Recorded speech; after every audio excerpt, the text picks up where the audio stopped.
Hi everyone, this is chapter 8 of oral anatomy.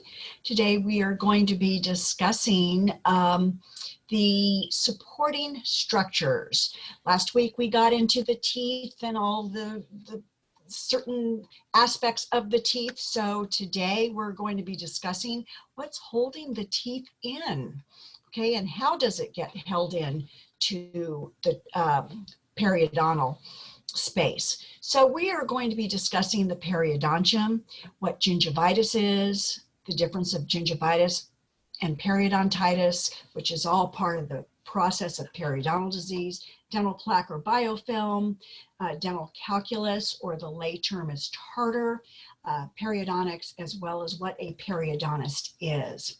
So this correlates a lot with oral anatomy and your dental hygiene 1. So we're going to be going over similar topics in DNH 141. But with the gingiva, you've got something called the free gingiva with the sulcus. That sulcus is that little collar around the tooth. And then you have your attached gingiva, which actually binds everything together and holds it next to the bone. With that, you've got something called your periodontal ligament fibers, your PDL fibers, and they are in different locations around the roots. And if you notice the names of them, they will tell you the shape of them or where they are located. So think about apical. Okay, where would that be? It would be at the apex of the root, the tip of the root. Oblique fibers don't go straight across, they go at an angle. Horizontal fibers go straight across. Alveolar crest fibers are up above around the tip of the bone, the alveolar crest. Then you've got your free gingival fibers and your transeptal fibers, which go from tooth to tooth. So those are all the ligament fibers. Then you have your alveolar bone and your root cementum. Remember that cementum has cellular and acellular cementum. So we're going to talk about the healthy periodontium first, and let's look at the zones of the healthy gingiva, then the functions of the gingiva, and what everything is there and why is it there. So when you're looking in everybody's mouths, of your partner and of yourself, we want you to recognize health versus disease and subtle changes that are between the health and the disease. So for this, you need to know locations, and this is not the best picture, but you have your gingival margin, and that's just what it says. It's your gingival margin, and that is this area here, right around the gum line. The gingival margin is not attached to anything. With that, then, above that, you have your mucogingival junction, and that's this here, and this is something that you'll be measuring, the gingival margin to the mucogingival junction, and between there you have your sulcus, the unattached gingiva, and then you've got your attached gingiva that contains the fibers that hold everything in. And what we want to do is see a thick zone of attachment. How much attachment is around each tooth? So what are the functions of a healthy gingiva? It gives support to the tooth, it gives aesthetics, it gives protection, and it gives phonetics. How are we speaking? Are we, where is the tongue being placed? Are we spitting out when we say our S's in between our teeth? So this is a great picture of healthy gingiva. So we've got our gingival margin here, our mucogingival line here, and you can see the little bumps here. This is called stippling. It's the orange peel effect, and this is the attached gingiva, and this is what we said we wanted, a nice thick zone of attachment. Now, not everybody is going to have nice distinct stippling, but when you can see it, it's great, okay? The papillas fill the embrasure space. And that is for not only the aesthetics, but the phonetics as well. This is what we call black triangle disease. It's not a real term, but it's what dentists call it, and you can see why it's called black triangle disease. This is cosmetically or aesthetically not pleasing. It allows air to come through the teeth and those embrasure spaces, as well as the phonetics. You end up whistling. You can see here the whittling, we call this whittling of the root surface. This patient has been doing a great job of cleaning, probably using Stimudents or something, and they've been going in every 3 months to get their teeth scaled, and we as the hygienist scale, and we're removing that root surface, and look how short or skinny that trunk of that root is compared to what it should be. So part of this is done by us. This patient also has a lack of stippling, but I bet if you use a periodontal probe, you're only going to be getting maybe 1 to 2 millimeters under here. The tissue is going to be very tight, but there's been apical migration of the periodontium. So the bone used to be closer to the neck of the tooth, and through the disease process, it's migrated apically. Apical migration. Radiographically, this is what you're doing with Mrs. Heberly. You're taking a look radiographically. Now, some of these structures you're not going to be able to see on the radiograph because they're translucent. Some of them you will be able to see. This is your crustal bone here and your lamina dura. In between this white area and this root surface here, you've got all of those periodontal ligaments that don't show up. Now, what we do when we take radiographs, especially vertical bite wings, is we're looking at the space. We're looking at how wide is that space where the periodontal ligaments are housed, because if it's a wide area, then we need to be looking at possible occlusal discrepancies and other things might be going on. What you need to know about the fiber groups is that it acts as a hammock for the tooth, so it gives that tooth just a little bit of leeway during chewing. Okay, because you've got this huge occlusal force and you don't want to be breaking teeth. So the principal fiber groups acts as a hammock. You also need to know what the fiber groups are and the function of what those fibers are. So, for example, TS stands for transeptal, okay, tooth to tooth. This is the transeptal holding the two teeth together, and that helps resist separation. The circular fibers go around the tooth and they maintain the tooth in that position. The alveolar crest fibers down at the apex resist intrusive forces. The horizontal fibers, which go straight across, resist tipping, and the oblique fibers that go at an angle resist vertical or strong forces. So that's what you need to take away from the fiber groups. This is a nice chart also to tell you the different types of tissue, the characteristic of the tissue, if it's free gingiva, attached gingiva, alveolar mucosa, what to expect. Now, we're not into histology in this course, so we're not going to delve into a lot as far as that goes. But again, know the fiber groups and know what they do.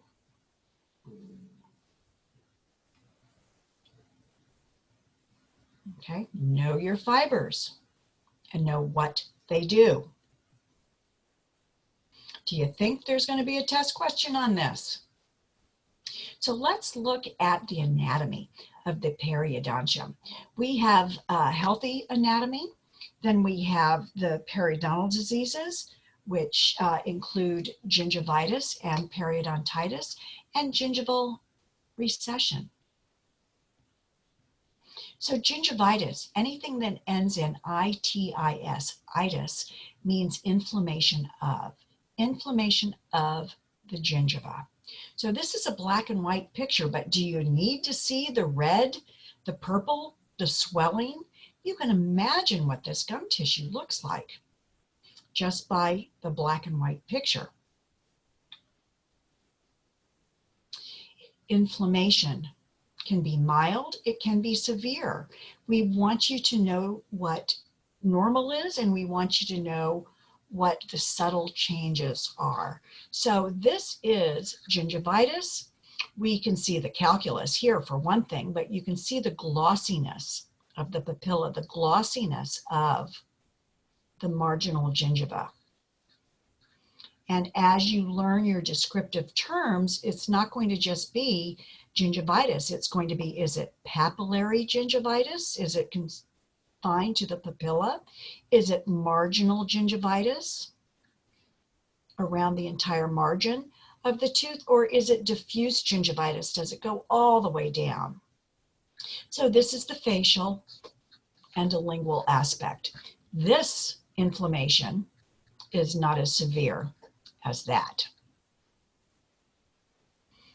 Don't you just want to get your scalers out? You don't even know what you're doing yet, but you want to get that stuff off. Periodontitis is any loss of structure. Gingivitis is completely reversible. There's no apical migration of anything, and it's completely reversible, but it is part of the periodontal disease process. Versus anytime there's loss of attachment, you are into periodontitis, and periodontitis can be mild, moderate, or severe. So look at the difference of the bone. Gingival recession is included in the periodontal disease. If you have recession, loss of gum tissue, you also have loss of bone support. Now, this is loss of gum. Here, this is what we call a mucogingival defect, but look at where that attachment is. This bone used to be, and the fibers used to be all over here. It's receded.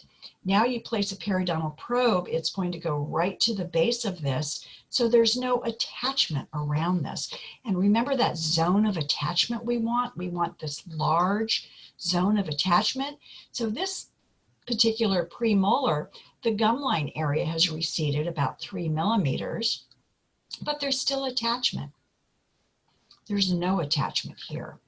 These are gingival clefting caused by dental floss, where the dental floss was actually pressing into the gum, and every time that patient flossed, they were slicing their gum tissue. Now, I'm going to go back. This is the same picture, black and white, that this is. Okay, these aren't in your book. But these are showing you different types of gingival recession. Again, you can see generalized recession here, severe recession on this canine. It's called a mucogingival defect. This is a frenum pull here. There is recession because this frenum that's attached to the lower lip, every time the patient would talk or eat or whatever, it would have a slight pull, and that's causing the recession there. So we're playing detective. Gingival recession can also be associated with crowding of teeth. Remember how we talked about how the food is supposed to be deflected off of the gingiva, and it stimulates and it's deflected off? Well, if the teeth are crowded or malpositioned, it could cause food from coming impacted and actually pounding into the tissue, making it recede. Prominent roots. Some people have very thin gum tissue and prominent roots. You can see here, you can see all the scalloping and how thin that gum tissue is on these mandibular anterior teeth. That thin gum tissue is not going to be able to withstand the same amount of of friction as somebody with thicker gum tissues. So when you work in a perio office, you're not only taking measurements and everything, you're qualifying and quantifying the type and thickness of the gum tissue. Now, we don't do this in private practice for our general dentistry on a whole, but when you see this scalloping of the bone and you're doing your oral health education with your patient, that's something you can bring up to the patient, that you have prominent roots, you have thin gum tissues. This is what you were born with. So you don't have that natural protection of being able to withstand a lot of irregularities in your oral hygiene and in your brushing. So this person needs to be more studious on how they're taking care of their teeth. When the gum recedes, the bone recedes along with it. There's something called a dehiscence. Sometimes this is natural, that the bone wasn't formed. You don't have that cortical bone plate over that root surface, and sometimes other things are going on. Dehiscence. Exostosis. Look how thick that gum tissue looks. Exostosis. Now this is buccal exostosis, so we're not calling it a tori. Okay, it's exostosis if it's on the buccal. And if you can see this maxillary posterior here, when you're working with the elderly in the hospital and or in nursing homes or a loved one, you have to take a piece of gauze wrapped around a finger, because food is going to collect up in here. And you have to clean that out, because it can really cause a lot of discomfort as the saliva is trying to digest the food, as well as irritation and odor. So the periodontal measurements, this is what we use our periodontal probe for, helps us indicate the signs of health and disease. We're looking at the mobility of the teeth. We're looking at our measurements, taking our periodontal probe, which is like a ruler, and we're measuring our probe depths. We're using our visual and where is the CEJ to guide us where that gingival margin is. We are doing calculations to figure out what something called the clinical attachment level is, or clinical attachment loss. We're looking at where the bleeding is. We're making a percent of the bleeding. We're checking for furcation involvement. Can we get an instrument between the roots of the tooth? How much attachment is around each tooth? If there's no attachment or less than 1 millimeter, it's called a mucogingival defect, as well as their plaque index or biofilm index.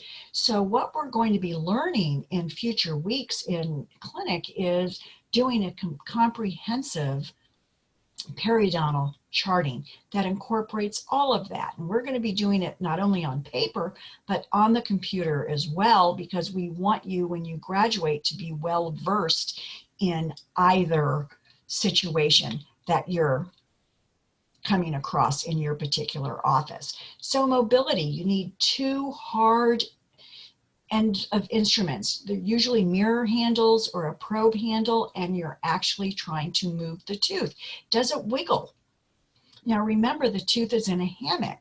All right, so the anterior teeth might give you just a skosh of wiggling, but the posterior teeth shouldn't. It should be microscopic wiggling. So you want to check for mobility, and you want to then grade the mobility.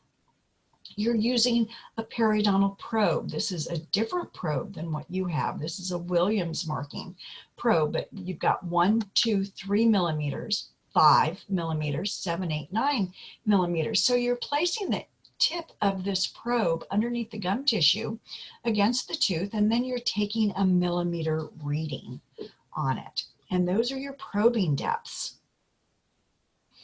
This is using it on a typodont. Plastic is very different than using it inside somebody's mouth. But again, you're using the measurements. So this is the 5 measurement here. So this would be 3, 4, 5. So this is 3 millimeters that it's being read. you're looking at the gingival margin. So what you would do with your periodontal probe is you would measure from the CEJ to the gingival margin, and that would be the amount of recession. So that is how you're measuring your recession. So this is a cleft, or is it a defect? All right, this is that mucogingival defect, less than 1 millimeter of attachment. More mucogingival defects. Look at this. This periodontal probe goes down and it's probing 1 millimeter. Well, 1 millimeter sounds healthy because we're telling the patients 1, 2s, and 3s are healthy. Anything above 3 may indicate, gum disease. But look at how much gum tissue has been lost. The attachment ends here. This is all oral mucosa, labial mucosa here. So there's no attachment. We can't always go by color, contour, consistency. All right, this is the 5 millimeters here. So this is 3 millimeters with bleeding. Look how far this probe goes down. That's 6 millimeters. We're checking for furcation involvement. This is a premolar calculus here. They had a deep pocket. They weren't getting, whoever was, if they were going for regular cleanings, it wasn't getting deep enough. Furcation involvement with calculus. Very difficult to clean. So we don't have the instruments available in most offices to access these areas. This is your periodontal probe to check for furcations. You can see a little abscess here. This is your neighbor's probe. It goes in between your roots, checking for furcation. And we'll show you how to use these. Mandibular molars are easy, buccal and lingual furcation. Versus maxillary furcation is a little more tricky. So maxillary, you've got 3 roots, maxillary molars, so we can check for the buccal furcation. But for the lingual, we have to be going in, or to the mesial and distal, we have to be going in from the lingual. But look at the difference of molars and their furcations. Everybody's different. Each tooth is different. This is a first molar, second molar, and this is a wisdom tooth here, okay? First molar, I know it's a first molar, the roots are nice and spread, and we're going to be getting into that. Second molar, the roots are closer together, and third molar is often fused. Mucogingival defect, know the term, all right? It's not always caused by recession. Remember that labial frenum pull? No attachment. So for this, you're measuring the gingival margin to the mucogingival line. So this is 2 millimeters here. And guess what? When you put the probe underneath the gum tissue, it's at the 1 millimeter. So this person has 1 millimeter of attached gingiva. 1 millimeter or less of attached gingiva is a mucogingival defect. Another mucogingival defect from a frenum pull. This probe tip is going to go all the way down to here. Biofilm. Where's the plaque? We have two-toned disclosing solution, so we'll be able to educate our patient on the light pink is stuff that's just been, you left from this morning. The dark pink to the bluish purple are areas that you've been continually missing, and those are the areas that we want to focus on when we're helping our patient do their oral hygiene. Everything's charted.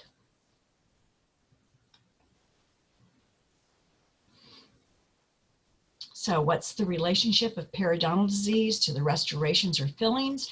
All right, what we need to do, it's not our job because we're not placing the fillings, but we need to be able to look at this biological width. Where is the bone level compared to the attachment of the gum tissue, and anything that goes underneath the gum tissue, the margin of a crown or a cap or the margin of a filling, needs to be with a certain distance apart, and that's called the biological width. Because if it's not, if it's too close to the bone, then there's going to be inflammation and bone loss happening. So some patients need to go through a procedure called crown lengthening, where that bone around the tooth is removed to give the dentist more tooth structure to be able to restore the tooth.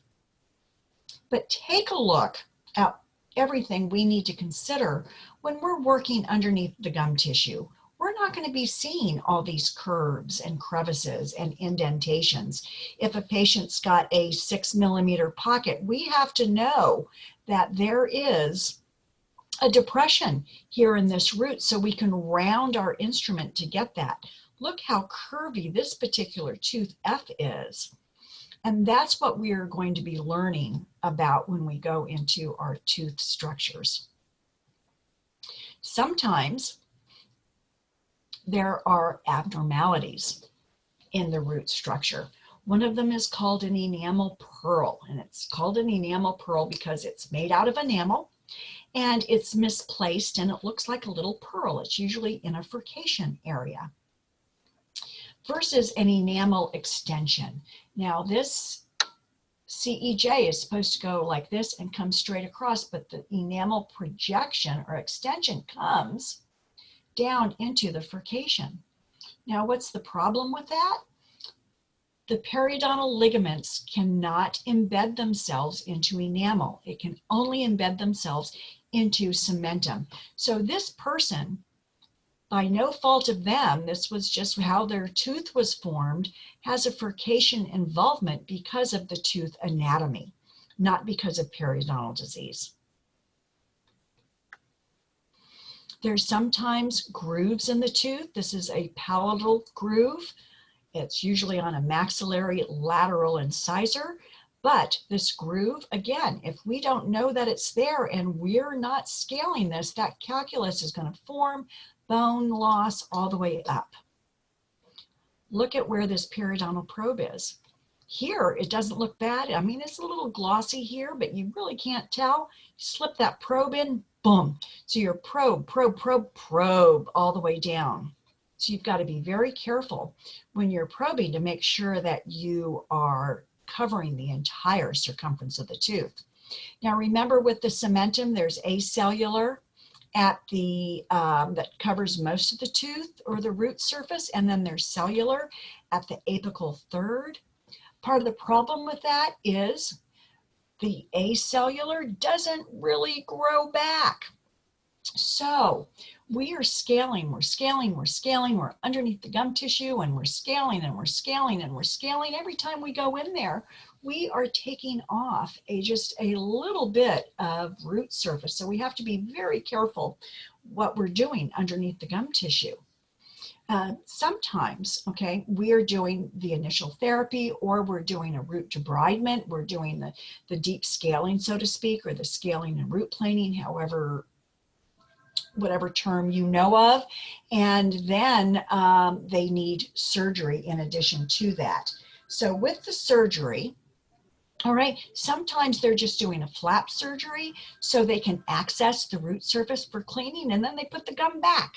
Sometimes there's resective surgery, including lasers, and we have lasers, ladies and gentlemen, at Nova. So you're going to be learning how to use lasers this summer for decontamination. There's periodontal regeneration, and that is actually placing things underneath the gum tissue or in the bone to help regenerate lost structures. Periodontal plastic surgery is reshaping, and then there's peri-implant surgery for implants. So there's all sorts of teeth and things that can go on. So even at babies, dentists want to take a look or their pediatrician inside their mouth to make sure that everything is growing normally. Okay, and when the sign of those first 2 teeth come in, we want you to be bringing little Johnny or little Susie into your dental appointment with you so we can take a look. Are we going to do anything with little Johnny or little Susie? Heavens, no. But we want to start taking a look. Isn't that cute? Everybody needs a baby fix. So that is supporting structures.